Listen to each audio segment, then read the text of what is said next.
Yes, I bought it. Finally, Nathan got himself a new vehicle. Actually, what I did is I waited 23 years since 1999, so almost 24, to buy myself a new vehicle. And that is the 2023 Hyundai Santa Cruz SEL.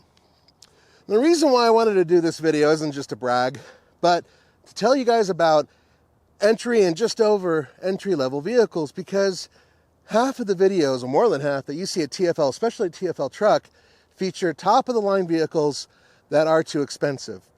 And unlike a lot of other YouTubers out there that go out and get themselves top-end vehicles, I'm poor. And I cannot afford that. This is very affordable for what it is. So first of all, why did I buy it? Well, it's cool. I don't know, it's kind of different. I needed something that has some utility, that could tow just a little tiny bit, and I needed something that I could drive every day in this type of weather. Now I know you guys probably don't see much of it, but there's actually snow on the ground and there's about to be a lot more, so I needed all-wheel drive. And I also needed a vehicle that my wife and my kids could drive. This is a family car. But I don't need an SUV. I need a little bit of a bed so I can throw heavy stuff in there, and that's exactly what this has. Now let me take you around it. All right. Yeah, it doesn't have any fancy struts to hold it open. I don't really mind. But what you're seeing here is essentially the base model engine. This is a 191 horsepower, 2.5 liter four-cylinder engine that puts out 181 pound-feet of torque. And it's hooked up to an 8-speed automatic transmission, not the dual clutch, and it feeds a super awesome all-wheel drive system. I've been very happy with it. I've only had this thing for a day, but it's been frozen in one spot, and despite the tires not having a ton of grip, the all-wheel drive system was very responsive. Combined MPG with this type of setup is about 25, slightly better than the turbocharged version. Now, you guys know that the turbocharged version of this vehicle is a long-term runner over at TFL. We use it in the studios for everything. We've done a lot of videos with it. It's that tan one, or sand-colored one. That's actually a 2022 model. This is a 2023. But that version of the vehicle, with that engine and the dual clutch 8-speed transmission, would run over $40,000. And that's not even the top of the line. As a matter of fact, it's only 2 steps above this. So, essentially, this is an SEL. They start out at SE, and you can get all-wheel drive with this powertrain with an SE well under $30,000. And then you work your way up. This is the SEL. There's a Night Edition, and then there's the Limited. And you can work your way up to going into the mid-40s without a problem. And the sticker here shows my full price of $32,245. I paid a little bit more than that because state tax, but it wasn't much. At the end of the day, it was less than $33,500. That's with everything. I will acknowledge that, especially compared to the turbo is fast and fun. This is much more mellow. It gets out of its own way. In city traffic, you could barely tell the difference between the two, with the exception of the fact there's no lag in this. There's no lag in the dual clutch, and there's no turbo lag. This thing just goes. So probably 0 to 30, this thing would probably be quicker. But then, yeah, and then that thing would absolutely kill it. There is one issue. The 8-speed automatic, which has been around for a while, which is one of the reasons I wanted it. I wanted something that I knew was reliable. The 2.5 is known as being pretty strong. Is the fact that, okay, so there we go. Not a whole lot going on. It's fine. It gets up to 40 and 50 pretty quick. 60, take some time. But I did notice on the freeway that between 6th and 8th gear, it hunts gears often, especially up here at high elevation, because it's really trying to get that power, and it's definitely trying to pull in the air, and it's having a hard time with, combustion by comparison. Once again, you lose horsepower when you're at high elevation. Now, the last time I drove one of these with the regular engine, it was actually the front-wheel drive one. I did that in Southern California, basically near sea level. And that thing felt like it had a lot of power. So, yeah, that was one of the things. Why didn't I get the Ford Maverick? Why didn't I get the Nissan Frontier? Those were like the two front runners. And the Honda Ridgeline. I really wanted that one too. I wanted something utilitarian that was easy to drive around town that my family would like. Well, this had a combination of everything I wanted, but the Ford Maverick was a really close second. Actually, the Ford Maverick, to get the same type of setup, but with a turbocharged engine, would have been a little bit less. But the interior setup I prefer in this, and I'll show you that in a second. But I wanted to show you the back because it's kind of cool. It's extra utilitarian. And you may have noticed that the one we have, the tan one, has this large container here, and that container totally blocks off what little of the bed there is. That container holds a tonneau cover that retracts like a garage door, and that thing slides. Now it's cool tech, but it takes up this much space. This is a little bed. I need as much room as I can get. Now, the cool part is there's a lot of things that will fit in this bed if you do not have that thing in here. And it's composited and very, very strong, which I like because I'm going to probably beat the crap out of it. You may have noticed that sticker over there, by the way. That is a Korean turtle boat from the 15th century. And it's an inside joke between my best friend and I. But bottom line, I was thinking about naming this thing a turtle boat, but I cannot pronounce the name very well, and I can't do it. So I decided to put the sticker on there anyway. Little tiny thing out of the way. I'm not really big on stickers on vehicles. Really quick to show you the cool little thing. And Hyundai, they won't straight out say it, but they pretty much copied Honda when it comes to having this little doohickey here. I just washed it, and I actually tested out the drain plug, which works really well, by the way.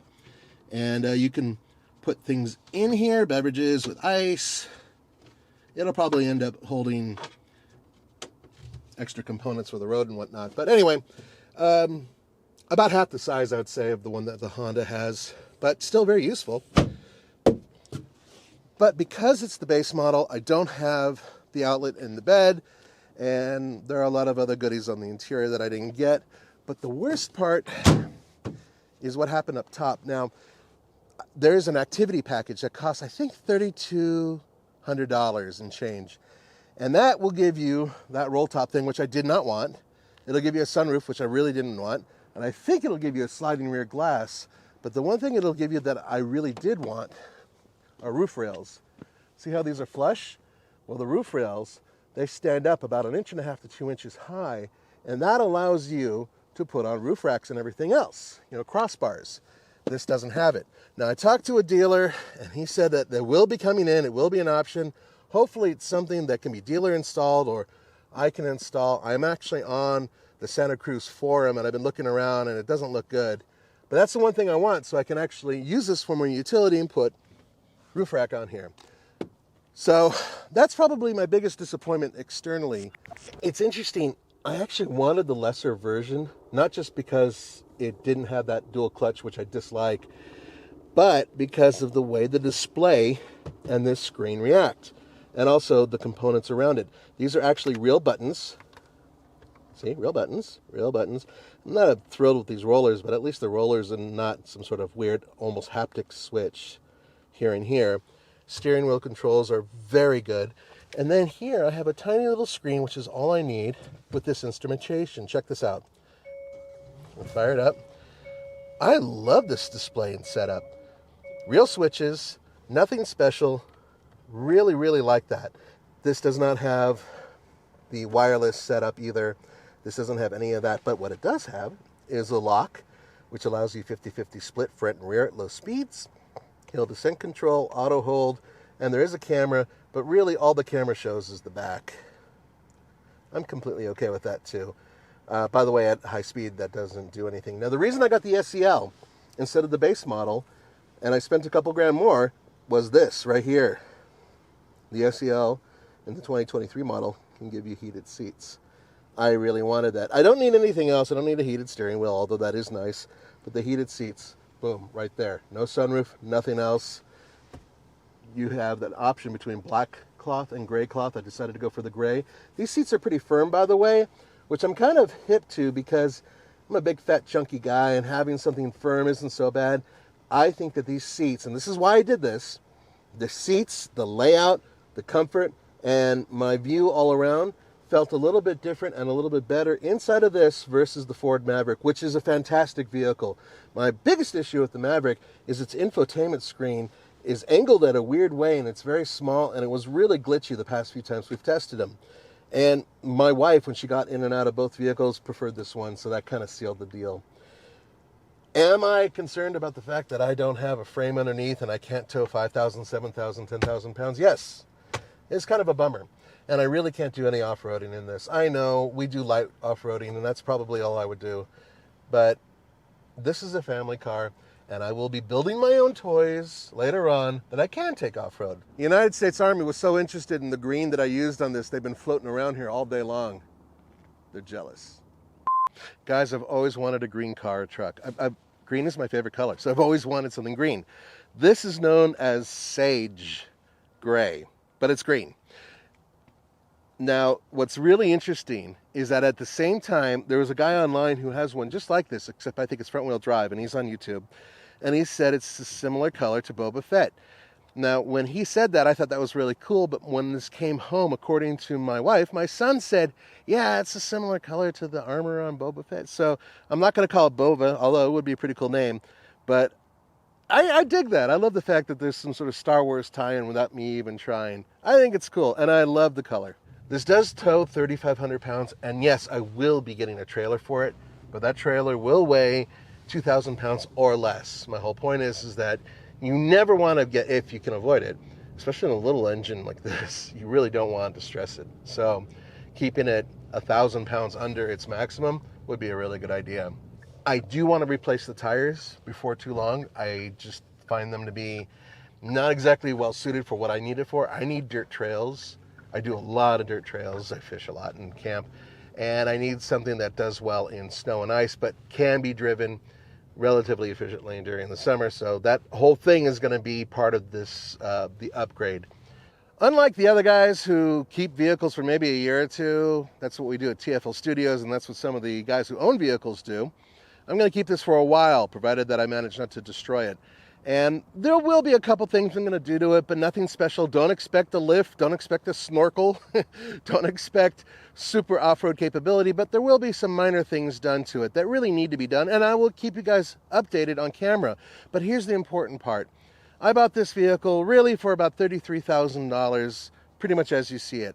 And I'm absolutely thrilled. It's modern, it's safe, it's relatively efficient, it has all-wheel drive, it can tow 3,500 pounds, it can haul between, say, 1,500 and 1,700 pounds, which is actually better than some full-size trucks. And at the end of the day, it's exactly what I want. It's simplicity.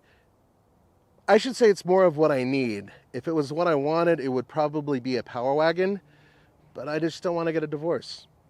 For the fast lane car, truck, bike, now, classics, talk, I know I'm missing one.